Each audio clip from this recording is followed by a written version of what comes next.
Hey everybody, it's another Friday afternoon, which means we are doing shift office hours, which is an hour of questions from you and us talking about all sorts of marketing topics. And I'm Sarah Mayer, and with me is my partner, Cynthia Closkey. Say hi, Cynthia. Hi, Cynthia. Okay. So yeah, we took a break last week. We needed a mental moment. I think we both had bad headaches. It happens. There's a lot to think about these days, and you end up with decision fatigue even as early as noon. So good to take a little bit of a break and regroup. And now we're back on fire. Yeah, fresh. We have a lot of great topics that we can talk about if you don't have any questions of your own, but we would love it if you would ask us questions. We will be happy to attempt to answer them. And you can send us those questions via the chat here in YouTube, or if you're a little shy and you would like to submit your questions via email, you can do that. And the email address is officehours@shiftcollaborative.com. So we hope to hear from you. If we don't, we're just going to chit chat about all the things that, we think are interesting in the marketing world this week. Long term, it's not all just current. I mean, one of the things we wanted to talk about is on websites. It's kind of about page design, but it's also about content of them. And this is something that we've been talking about, that we talk about forever now, which is that it's more important to be clear than to be clever. That's right. And by that, what I mean is like, you see a number of people, particularly someone who's maybe the first time they're getting into a website and they have like a cute little pun or a way of referring to things that's sort of like, not so much an inside joke, but sort of very much, almost a little jargony, a way of explaining things. And so they'll use that as maybe the menu items or the organization of the website. And it doesn't tend to work, because even though it there maybe you may be displaying kind of a wit or trying to show the personality or the feeling of the brand, what it actually is doing is creating a moment of confusion for someone visiting your page. And confusion when you're visiting a page is a bad thing. Yeah, you're making them think, which is hard. It's hard. You don't have that expectation when you go to a website that you're going to have to figure out if that's the right page based on what you're looking for. Right. And so a better approach is really to be clear. And I'd almost rather be just a tiny bit boring, but super clear, particularly in the navigation of a site, than I would want to be witty and special. The only slight variation would be if you're doing a personal website that is like a portfolio or something where you're meant to be showing a creative side. But even for a creative agency, being confusing is a bad deal, because the people coming there are trying to answer a question. They're usually answering like a few different questions. What is this site about? Am I in the right place? Is this place for me? Should I be here at all? And if they're feeling, it's a little bit like, you go to maybe an event or a party, and you're kind of like, do I fit in? The people that are here, where do I get the drinks and the food, and what should I do? That's almost like the feeling, do I know anyone? Is this okay? Am I supposed to be here? If people don't feel welcome, then the tendency might be, yeah, you know what, maybe I'll just sneak back out this door right now. Yeah. So what we don't want people to do is to bounce from your site, to come in, look around for a second, say, I don't get this, and hightail it out of there. Right. You were talking about navigation, menu item naming, and being just boring. And I think a good example of that is naming your blog. And yeah, I mean, it's a thing we recommend just because it's clear as to you're going to find some original content. If you click on that, it's going to be articles or news or, something that the organization has decided on a regular basis they're going to be sharing with you. So, Because you could come up with some fun names for a blog. Oh, sure. Deep thoughts, thought leadership, all of those things. If people wouldn't search it, like I don't think most people are going to search, thought leadership about law. When when they're looking for something, they're going to look for a law blog. So call it Mhm. law blog. Let it just be that. And then just you can on the website itself, on the menu itself, you can just call it blog in the menu because we know we're in a legal situation, assuming that you've kind of labeled the other things in the site in the right way. Yeah. So yeah, better to be simple. The thing that happens is when people come to a website, and think about this for yourself, you probably experienced it, that you kind of skim the page, you skim the menu or the page or whatever, and you're looking for something that's close to something that you recognize or whatever it was that you think you're there. And the term for this is satisficing. I thought that was like some kind of a portmanteau of different words like Yeah. satisfying and things. But Googling it, I just looked it up. And it actually is from mid 16th century. So I mean, it's been in use since the 50s more recently, but it's actually an old word that really does mean the same as satisfy. And so you're looking for something that's sort of that is close enough to what you wanted. Think about you're in the grocery store, you're thinking, I'd like some, Italian bread. And you're looking around and you see, oh, it's not the exact Italian bread I wanted, but I don't see the one I really want. This one will do. Mm-hmm. That's really what people are doing on a website. They're kind of looking for how do I find what it is that their services are? Or is there something about like fees or pricing here? And they're looking for the words that are closest to whatever is in their mind. And so using words that most people would use, or in particular your audience would use, is going to have the most chance of success. So this is going to be maybe a bit of a backup, just quick question. So we have to be boring with our navigational titles. Where can we be creative? Well, everywhere else. I think as long as, so that if people are skimming things, then the headlines are where you want to walk that fine line between drawing people in. Because again, your website is in many ways maybe performing as an advertisement for you. And so, we're always talking about wanting some wit in certain kinds of advertisements where you're, kind of setting the tone of your brand. Mm-hmm. But you also want to be clear about what it is. You don't want to confuse people. So it's a fine line to walk. Do you have places where you think it's better to be creative? Yeah, I mean, I don't know if you'll agree with me. I mean, I think that the content itself is a way to showcase the personality of the brand. If it's more of a witty, as you say, kind of a tone that in particular, a particular organization takes, then the content might be a way. The imagery might be a way. Videos might be a way. I think perhaps this, so I agree with what you're saying about the headlines continuing to be clear, but I do think that's an opportunity perhaps to be a little bit creative there to draw people in. So yeah, I don't know. I mean, I think there's probably lots of places you can do it, and you always, as you say, need to kind of walk that line of being clear, and also not just for the human, but for the search engines too, because they need to understand they're digesting the content and trying to determine if a particular search query from a human matches your content. So you need to be clear for both of those circumstances. Yeah. And so like you say, there's a balancing act, walking that line. And I think that the thing comes down to if you're not sure, maybe lean toward the clear. If it could go either way, and so you're gonna try out different things, and then we get back to our favorite theme of all time, which is to test it. Mm-hmm. Test it, look at the results, see what happens.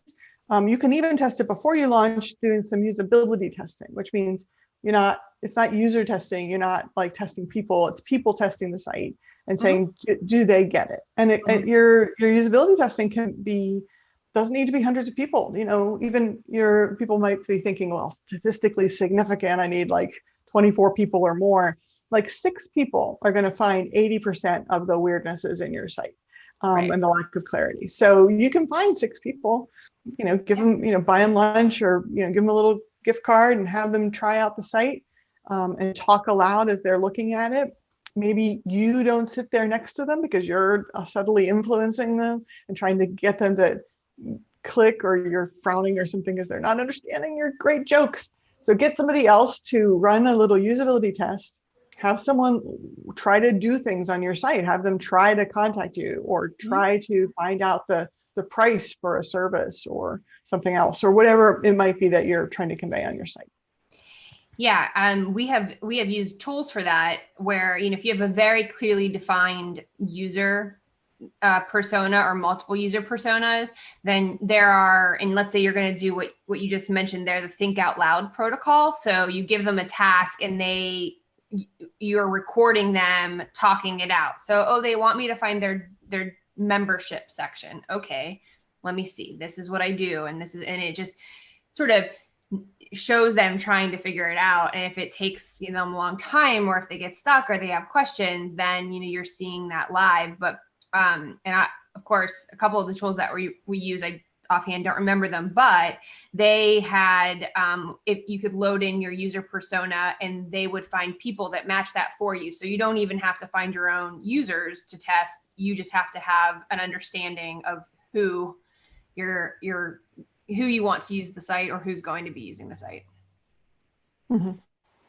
And for some of the simple things, the closer you get to your persona is the right thing. Sometimes just a regular human being able to figure out your site is fine. So those personae, thinking through how specialized your content is, how specialized it is, the results are, that will help you gauge just how exact you need to get your testers.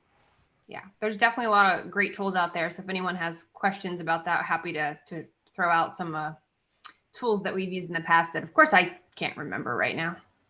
No. Why would you be able to remember on a day when we're talking about it in front of all the people on the YouTube? Yeah.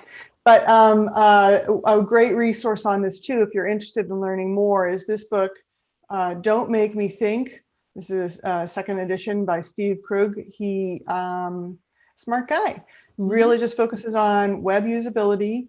This has been a great resource for Shift, and I've been using it, since way back in the big design days.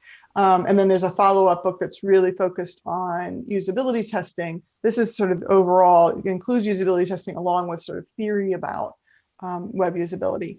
But Rocket Surgery Made Easy is really just about usability testing, do-it-yourself guide with lots of great tips. So highly recommend that you check out these two books, and the website to find them on is sensible.com, which again, very clear, isn't it? Isn't that great? I like that. I mean, yeah, who we are, what we do. Very easy to understand those terms. It's a very unflashy site, but it gets it across. It's advanced common sense, which I just feel like very smart approach. Yeah. Cool. Well, I hope y'all get that book and clarify your content on your website. Absolutely. I think that's kind of our ongoing theme is clear communication, effective communication can still be creative and fun and interesting.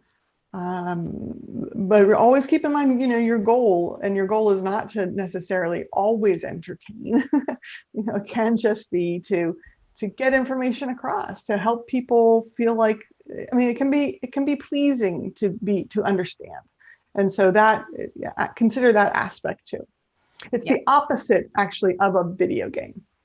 In a video game, the interface is, you learn the movements through it, but they purposefully hide the different things within it.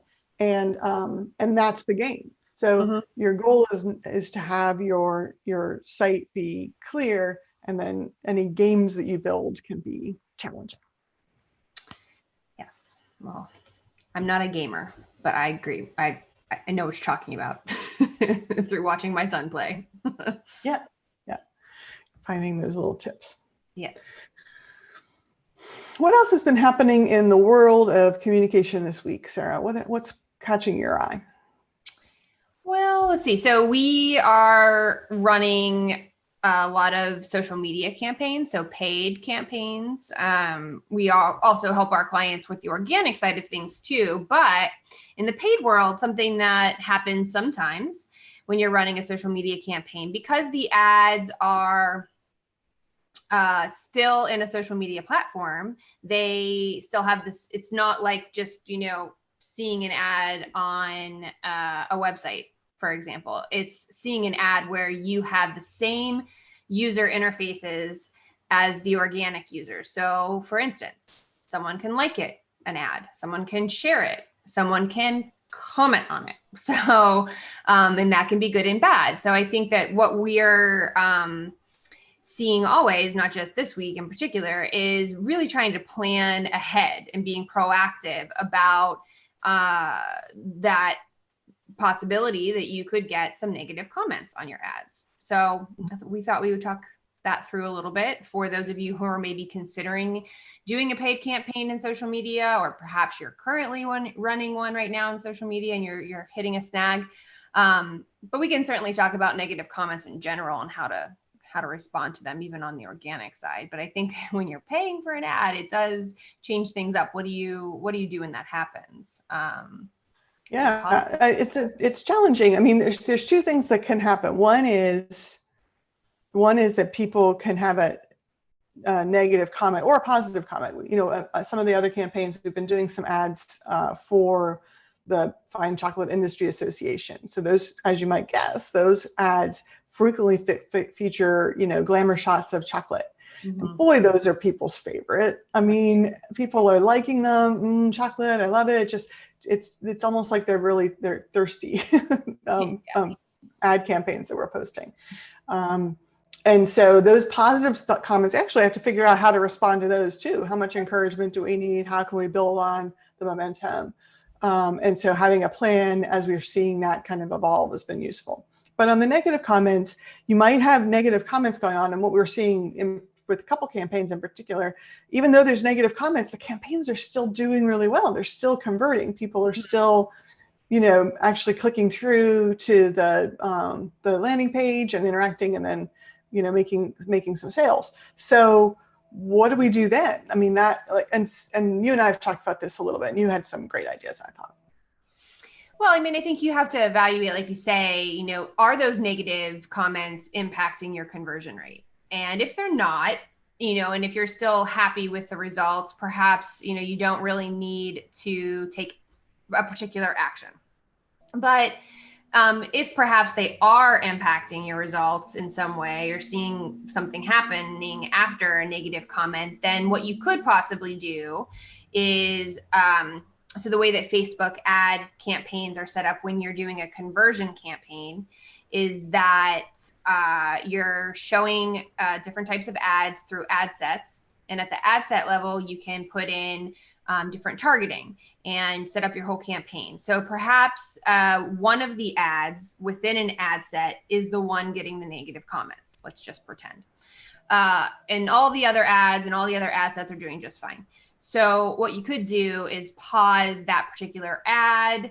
If you can pinpoint what might, based on the comments, what is troubling people, is there something in the photo? Is there something in the content that precedes the photo? If you can kind of pinpoint what the problem is that's breeding these negative comments, then you can rejigger the ad a little bit and pause it, and then create it again inside of that ad set with all the same targeting and all the same stuff, but just kind of refresh it and take out anything that's causing problems. So that's one thing.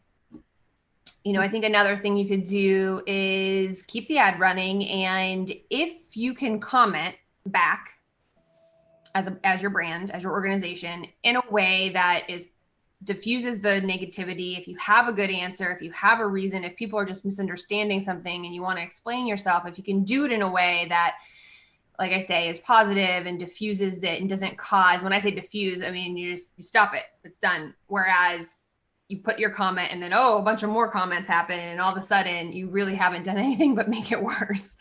So you have to be very careful, and you have to, obviously, every situation's a little different. Mm-hmm. That's what those comments are, Right. Keeping an eye on it. And this is why it's important, I think, to be attentive to the responses, so that, responding sooner tends to be better than responding later. And, having a couple people think about what the right response is, as opposed to someone just doing a real quick. So it's a balance of being thoughtful, but being responsive. That's our goal. Yeah. And I would say that, if you're advertising a product, say, I don't know, whatever that product is, and there's some negative comments. So like, this product I bought this and it didn't work, for example, and you don't respond, then the future person that's evaluating your product and wondering if they should buy it, and if they see that you didn't respond as a brand to say, I'm really sorry that it didn't work for you. Would love to talk about why. We would like to make it right, whatever the situation is. Even if somebody has had negative experience and has commented on it, if you see that brand respond, you may lose sales, because someone's like, okay, well, this is, I see that they responded. Their response makes a lot of sense. So I think that people are constantly, when it comes to social media ads and Instagram in particular, I buy things from ads I see on Instagram. I have purchased a number of things, and I read the comments before I buy. It's kind of like the new reviews, and you get reviews in Amazon or in other places, and it's a way for you to evaluate if this is the right product for you. So I think it's really important for a brand to respond in that kind of sales, and when it's a product sale. Service sales are a little different, but still important. Yeah, I mean, for service complaints, I mean, there are companies like Comcast, for example, with their Comcast Cares Twitter account, that are specifically using social media as a complement to the other support that they offer. Right. With varying degrees of success, but that mostly has to do with the actual service that you're providing, and a little bit less about the channel, or even how you respond on the channel. Right. And airlines are doing this. I mean, paying attention and being where the comments are is so important. Like we've said before, don't not have a social account just because you're not sure what to put there. Just staying out of the conversation doesn't always help. You want to be part of whatever's going on. So I think the thing as a organization, maybe that's considering doing advertising and social media, you really do want to perhaps plan for comments. I mean, if your ad is targeted to the right person and there's a lot of interest in it, you're going to get comments on some level. And so you can't just, we say this on organic, don't post and ghost. Don't post and then immediately get out of, the channel, because what if there are questions or comments or shares or, whatever it is, you should be in there to sort of capitalize on that activity and that engagement. So same thing with an ad. If you are going to put an ad up, you have to be ready for those comments, and you have to have, if it's, regardless of whether it's a product or service, if you have an in-house customer support team, or if you have some way that, customers typically support help tickets, it's possible that this ad could be a place where those things start. So you need to be prepared for that from a workflow perspective, instead of surprised by it when it happens. Mm-hmm. When you're talking about that and the don't post and ghost, makes me think of this thing that I had seen on Twitter, which is part of the regular social strategy. It just turned into a kind of a funny thing, but then the brand owned it, and I'll throw it up here on the screen. So this is from, which day was the 4th? Tuesday.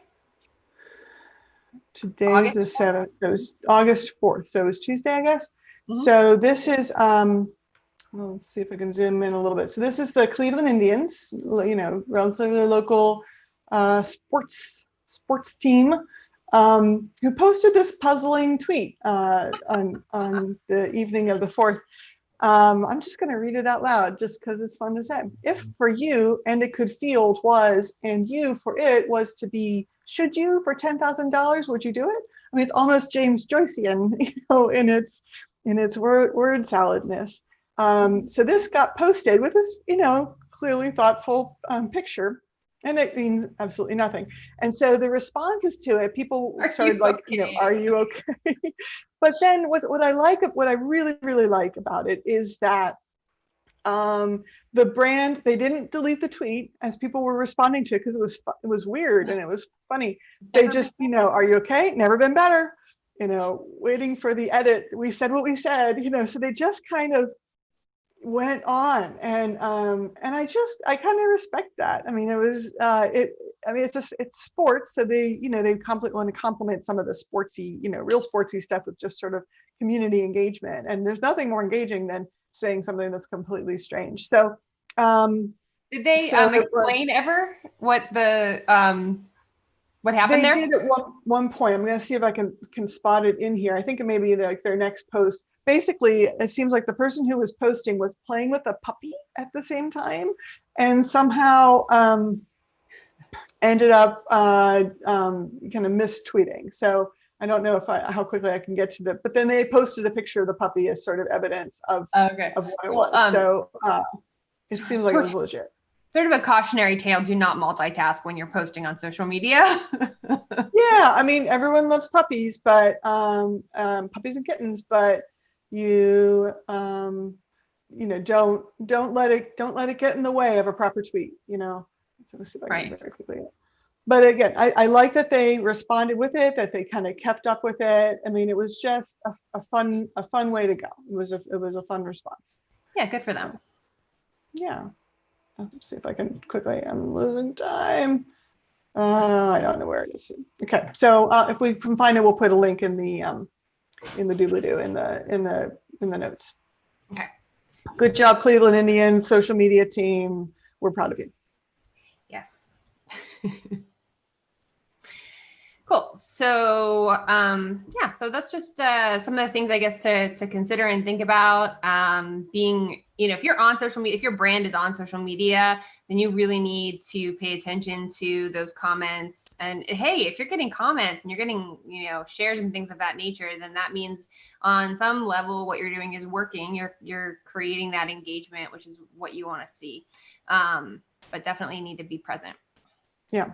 And that brings us back to just a reminder to folks that the ratio of like kinds of content on your different social media things is important to pay attention to. So you don't want to always be, you don't want to be that guy that's always buy my product, buy my product, buy my service, buy my service, but balancing that out with other interesting things and with other kinds of engagement. So you could make the argument that whatever this bizarre tweet was that the Indians posted fits in with their, you know, 4 posts of fluff to 1 post of buy a ticket. Mm-hmm. Sure. Yep. Sure. All right. So maybe a good time to take a pause in the action to say, hey, if you're new to our office hours, welcome. Thanks for joining us today. We appreciate you watching. And if you have a question out there about anything under the marketing sun, please feel free to let us know. You can chat it in live here in YouTube, or you can submit any questions to our email address that we have, and we'll take a look at that. We may not see it right away. We may answer it next week, but we will answer it. And that email address is officehours@shiftcollaborative.com. Very, very much articulating all the words there. So we hope to hear from you today or in the future. Absolutely.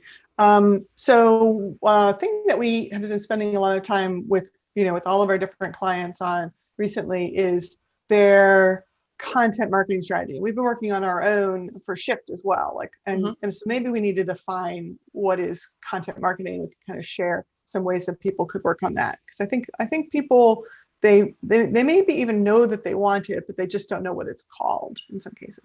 Yeah, it might be kind of one of those marketing buzzwords, you know, content marketing. So yeah, they probably help to perhaps define it for everyone. So content marketing is a strategy that you can implement that has you creating and distributing your own content, content that is both relevant and valuable to your target audience. So you have to know who your target audience is.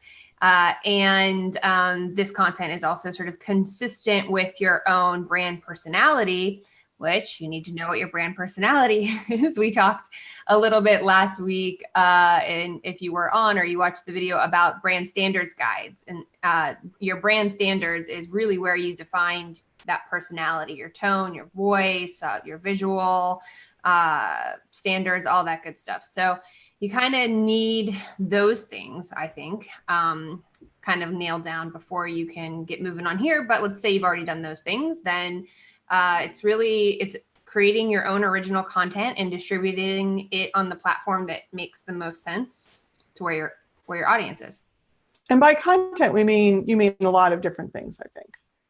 I do. There's lots of different kinds of content. I mean, there's each of your, if you want to call them channels, again, a little bit of a buzzword, but you can think of them, each of the ways that you are distributing information to the world is a channel.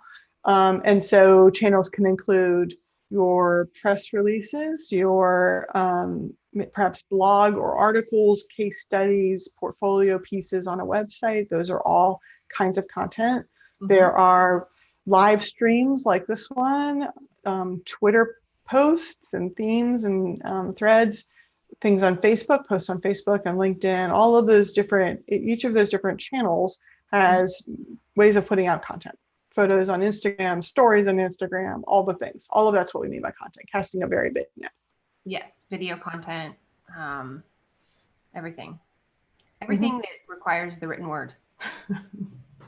or a visual something, or sound, or anything. All of the information you put out into the world. Can we cast it that big? All the information you put out? Yeah, I think you can. I think, yeah. I'm trying to think of something that's not content. Well, there's content and then there's marketing, marketing that content.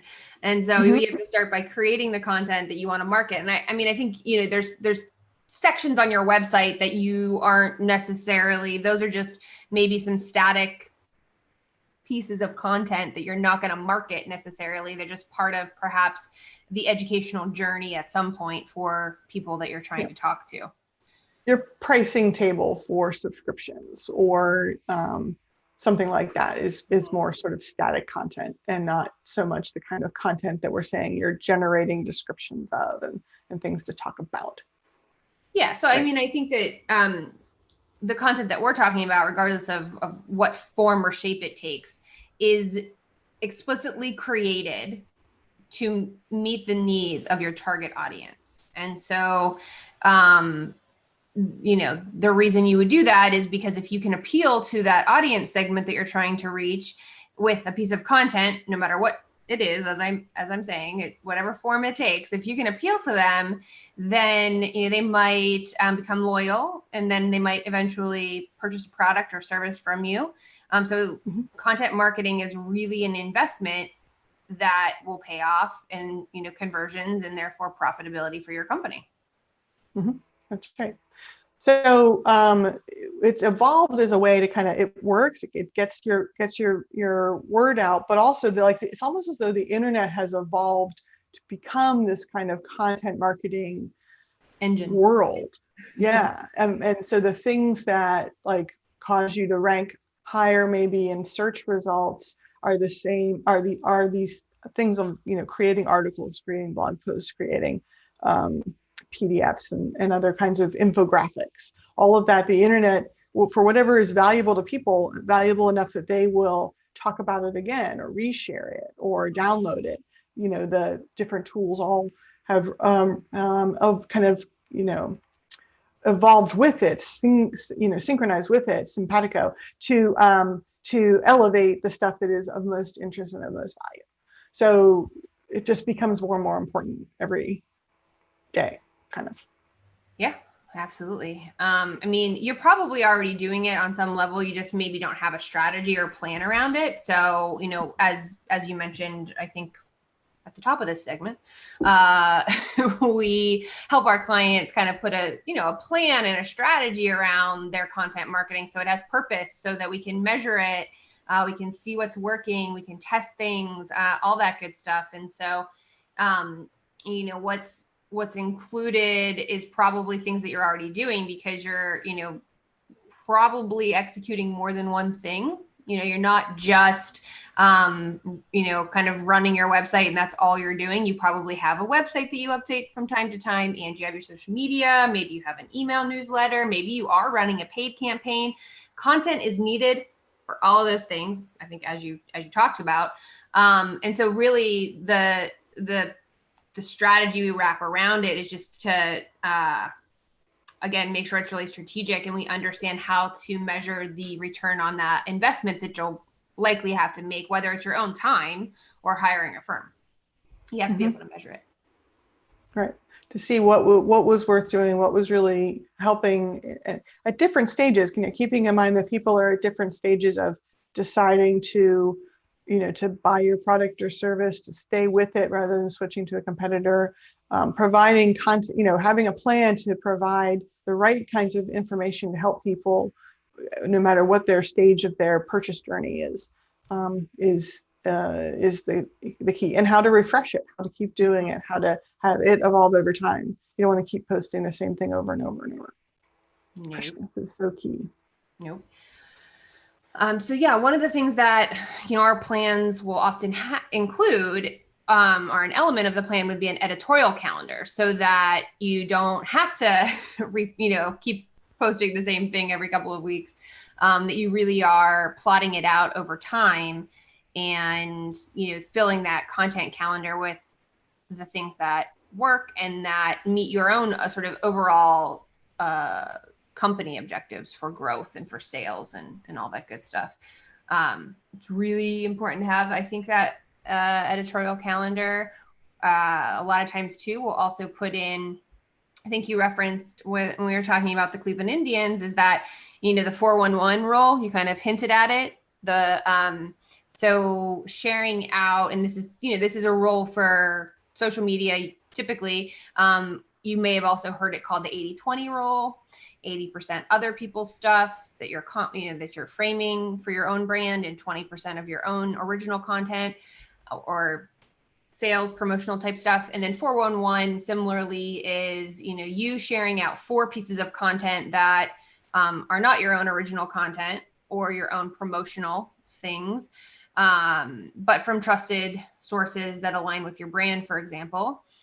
And 1 piece of your own content, and then 1 piece that is promotional, like, hey, attend our webinar, or we have an upcoming event, a virtual event that we want you to attend, whatever it might be, that's 411. But I brought that up because a lot of times what we'll include in our content strategy plan is a curation list. So a list of places that, oh, cool, thanks. That you can go to source those pieces of content that are not your own original content. So they are places, they might be news outlets, they might be trade association. If you're a part of a particular industry that has a trade publication, it might be there you find content that, you align with. Partners, vendors, there's like a whole list of places that, as you're writing social media posts and developing content, you can go to look not only just to share their stuff, but for inspiration to develop your own original content. So curation list is often a part of the overall content marketing strategy. Sure. And then once you've got that list of things you want to share, you've got to figure out what's the right way to share each piece. And there's ways, it's not all just sort of posting links, but sometimes you can add value. You can do something more. You can mix other different things in. We found this nice post by a consultancy called Convince and Convert about ideas for adding to your editorial calendar. Again, your editorial calendar is just your plan of what you're going to post when, so you can do it in a kind of a smart way. And I thought this was a really bright list of, things to think about, lists, how-tos, Q&As, whys or backgrounders, case studies, stuff about SEO, testimonials. And so this list, how long is this list? 101 items, I think, is what it said. That's a fantastic little set and a nice round number. So we do, they've got lots of great things, things like saying what not to do, offering company goals. There's just a lot of bright ideas that they've included in this list. So I put that link in the chat if anyone wants to follow up later on and take a look through. and build for yourself. Like, just remember, like, you're like, I don't know what I want to post about this week. This will help you think about ways to do. Some of them are going to require a little bit more advanced planning, putting together a worksheet or a guide or something that's downloadable. But then those are going to have a longer lifetime, so that, you know, you can relink and reshare them later. People will come back to them, and the more work you put into it, kind of basically, the more you increase the chance that other people are going to go resharing it. The longer you extend the lifetime of it, as a general rule. Yeah, and I think some of these like guides and worksheets and checklists and templates, those things kind of, you can reshare them and repurpose them over and over again. I know we said earlier not to reshare, like not to be careful about duplicating stuff. You can absolutely share the same content more than once on social media. You just have to frame it differently so that, you know, you're not saying the same thing over and over. And again, that's basically a test. You know, if you have developed, let's say, a white paper, a worksheet, a template, and you're really excited about the content, you know, people are going to be excited about it too. You have to get them excited, and you're not maybe sure exactly what particular tagline or hook is going to get them engaged. You know, share it 4 times over a given month or 2 months, and try different different post intros and see what's going to work. And then that is your own little test that didn't cost you any money at all. Very cool. But 101 things is a lot of things. So I think that it's, you know, look at, and there's tons of articles just like this out there, you know, inventive types of things that people have done, lots of inspiration. You can go out there and find ideas. You don't have to sit down to a blank slate and come up with your own new idea. They're out there. It's just a matter of going back to your brand personality and going back to your target audience. Don't just develop a worksheet because that was on the list. Develop a worksheet if it, you know, makes sense for who you're trying to talk to, and if that is going to be a particular need of theirs. You should be satisficing. As a new word of the day. The people with the content that's going to, you know, move the dial for them, make them happy. Absolutely. So, as you're putting together your list, send us some questions. We'd like to understand how people are trying to tackle this kind of an issue. What are you thinking about? What kind of experiments are you setting up? What kind of hypotheses do you have? If we post this infographic, we think it's going to get this kind of engagement. Well, that's interesting to talk about. We'd love to hear how you do with it. Yeah, I mean, I would be definitely interesting to know, you know, kind of what content has in the past worked for you, and the ways that you've distributed it as well. Because, you know, you can take one piece of content and you can put it on social media, you can feature it in your newsletter, you can put it on your website, and it might do better in one of those places. And so it's just really interesting to think about all the different ways and all the different channels, as you used that buzzword earlier, or platforms, or whatever buzzword that we want to use. There's just so many different places to put it. And, you know, you got to find the one that is going to work for where your audience is. Right. Absolutely. So what's next? What are we talking about? Well, I think there was some interesting news when we think about sort of usability and accessibility on the web. There's a big kerfuffle that's been apparently coming down the pike for a little while, but everyone finally noticed it thanks to a blog post that I can put up here, that YouTube has in the past, has for some time had the ability for the community, that means anybody, to add to, for any given video, to be able to, not for any video, but a creator can open up the ability for people to comment and add captions to their video, which is useful. Captions are, you know, so important. You can think of, well, first, captions are important in a variety of ways. If you're watching a video and you have the sound turned off because maybe you're out in a public place and you're a nice person and you don't want to burden all the people around you with your video's audio, having the captions there to be able to read and follow along is great. The other thing about it being community contributions in the captions is that that maybe people can supply the translations to translate to different languages so that your video now becomes accessible to a much bigger audience. Mhm. But apparently, according to YouTube, and the alphabet companies are all pretty strict about killing their the things that aren't really doing all that well. They felt that this was underused, and so they decided to turn it off after September 28th. So they've kind of been making some noise about that for some time, and then on July 30th, they made a formal post about it. And people are not happy as a general thing. The YouTube community and the creators, people like Hank Green from the Vlog Brothers, have been pushing different petitions to cause YouTube and Google to rethink their plan on this. There have been a number of different articles about it. Sarah, do you ever, you're obviously a person who hears, do you ever notice yourself using the captions on YouTube videos? Yeah, absolutely. I think that they're extremely important. I guess I didn't realize that there was all these different ways to do the captions. So as I understand it, and maybe you said this, but I'll just repeat it. YouTube's not getting away from captions from a third party tool, or if you upload them yourself, that is still allowed. They're just getting rid of the community driven ones. And so that's where kind of, let's just say you're a small business struggling type of a YouTuber, you're not one of the ones that makes millions of dollars.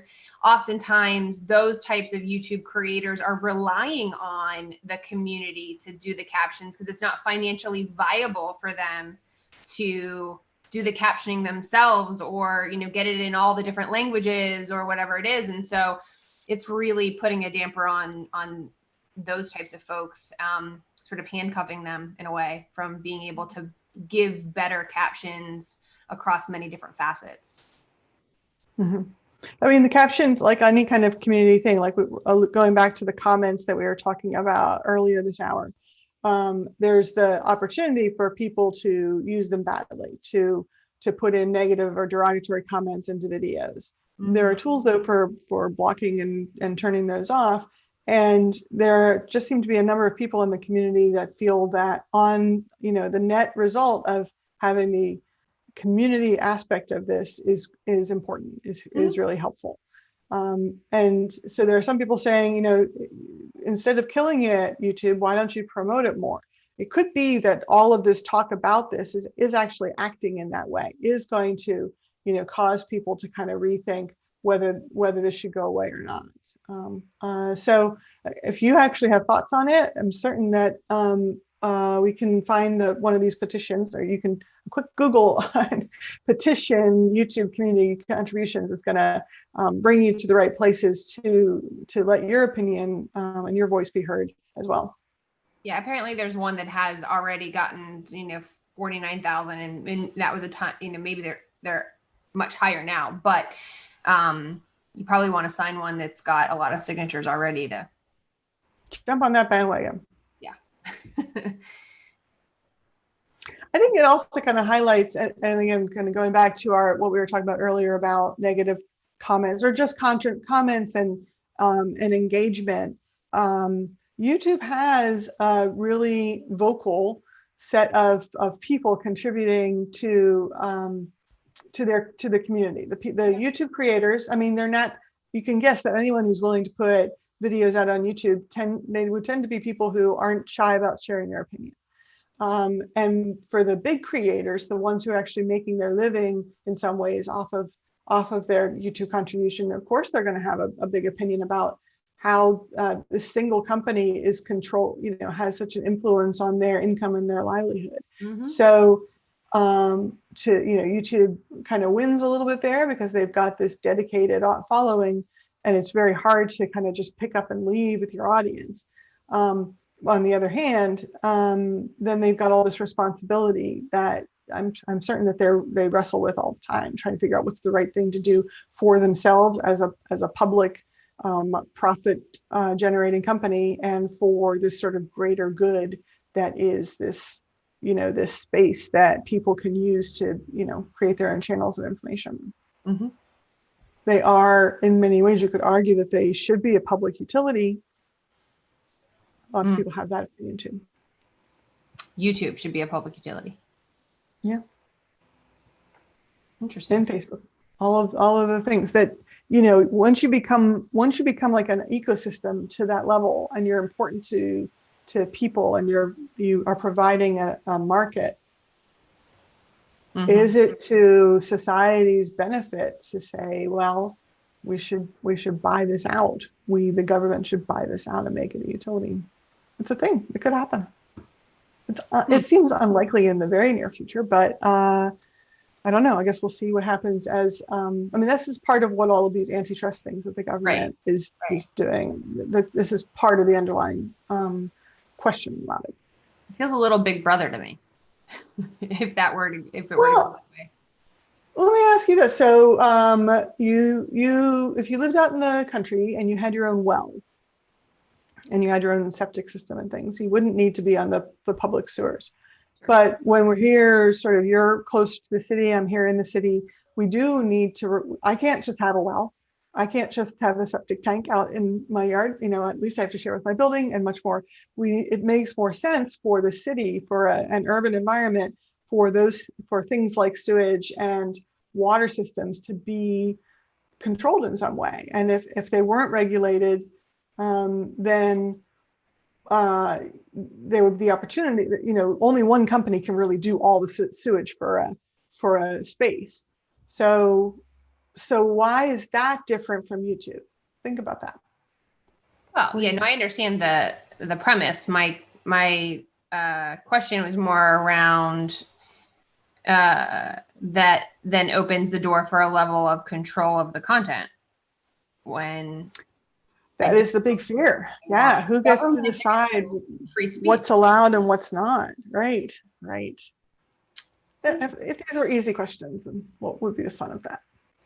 Speaking of the government involvement in social media platforms, TikTok has been in the news, probably much to their chagrin here in the US, a lot in the past 2 weeks, because the president is considering banning them.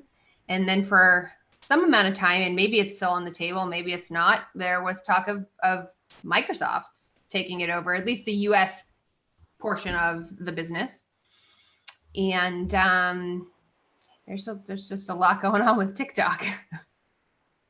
Right. Well, I mean, part of the question is, I mean, what does it come down to? It comes down to, what is the information that TikTok is collecting from each user, and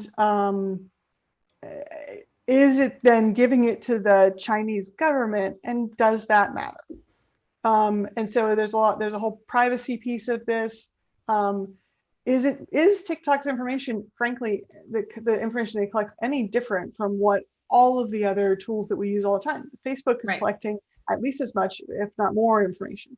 So the question then becomes, you know, if that gets into a foreign government's hands, what are they going to do with it? I don't know. There's people that are more worried about it than other people. So yeah, what do you worry about the social media, you know, about what information is being collected from your usage? I mean, yeah, I mean, my son's on it. I'm actually not even a TikTok user, but my son uses it frequently. And of course I think about, well, I mean, first of all, thinking about your child on any social media platform has its own level of concern and anxiety. And then there's privacy issues there as well, whether you're a young person using social media or any adult using social media, in terms of, well, can people see my address or phone number or whatever information I'm providing or comments that I've made? And I mean, the answer is probably yes. And you know, everything is public these days. Everything you put out there, there's hardly anything that's completely private anymore. So you just have to, regardless of how that particular, you know, company might be using the data, you have to do your due diligence and look at all the privacy settings of whatever, you know, social media channels you're on. You have to, you know, change those settings to align with what you want to share and what you don't want to share. That's different. It's a different thing. I think I'm going to like just a general solution about being, you know, sure that your privacy is maintained in general on social media. Then you add the government layer of using that data in nefarious ways potentially. So I don't like that. I do worry about that. I'm not losing sleep over it per se, but I think it's a thing to watch and look at. And I don't know that we have all of the facts specifically about the TikTok situation.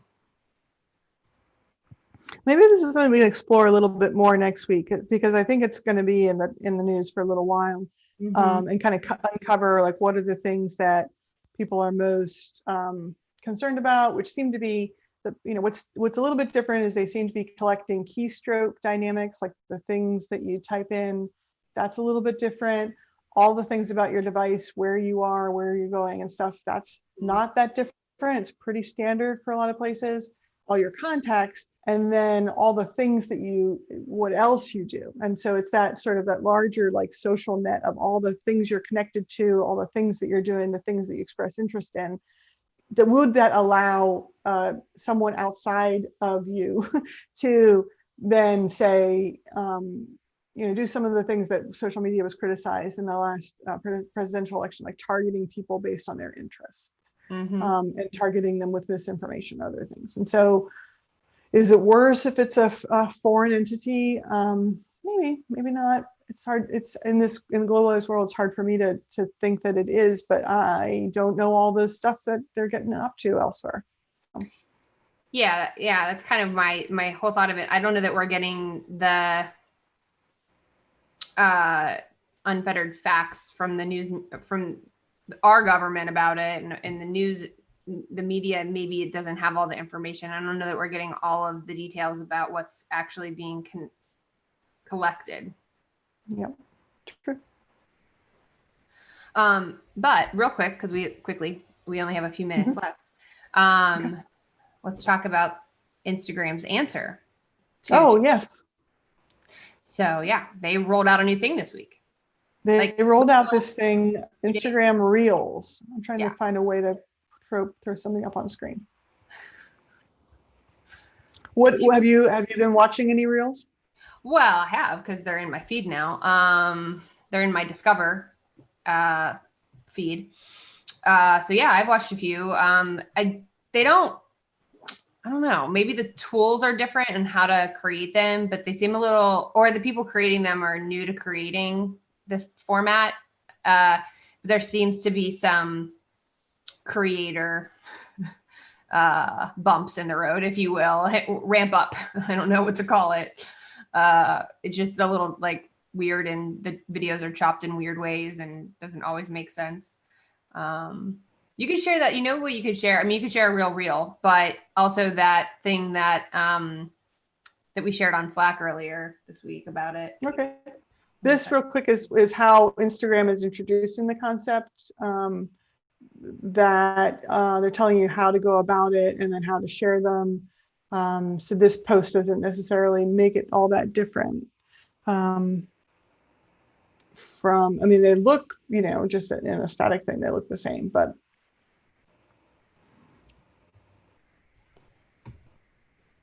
I'm gonna chat. Where do you want me to send this? Oh, because you're always sharing your screen. You can just click on this link. Okay. I chatted it in Zoom. Okay. Is that the right place to chat it to you? Yes, it is. So this is a reel? No, this is a commentary on Reel from small businesses, because,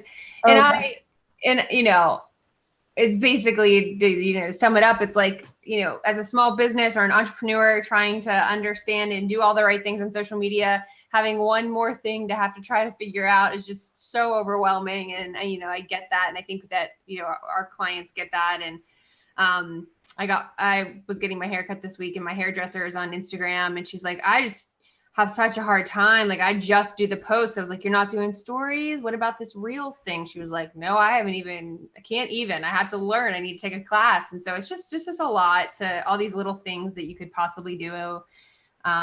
It's a struggle for some. Right. And that, I think, is just a reminder, you don't have to do it all, folks. Pick the channels that you want to communicate with. You may have to learn something if your audience is receptive to it, but Make a plan, try it out. Don't get too mad at yourself. Yeah. Kind. Have fun with Kind it. of you. Have fun. Okay, well, that Well, sort of Sarah. brings us to 1 o'clock. We've spent the last hour talking about a number of things. We hope that you found them interesting, and we hope to see you next week. Send us any questions or any feedback on these ideas. Are you worried about TikTok? Are you worried about the privacy of the apps that you use? Have you been making a reel? Send us your reels. Yes. I don't know Uh, how. Send Yeah, everything our and way. your content strategy questions, content marketing strategy. And we will see you next week. That's right.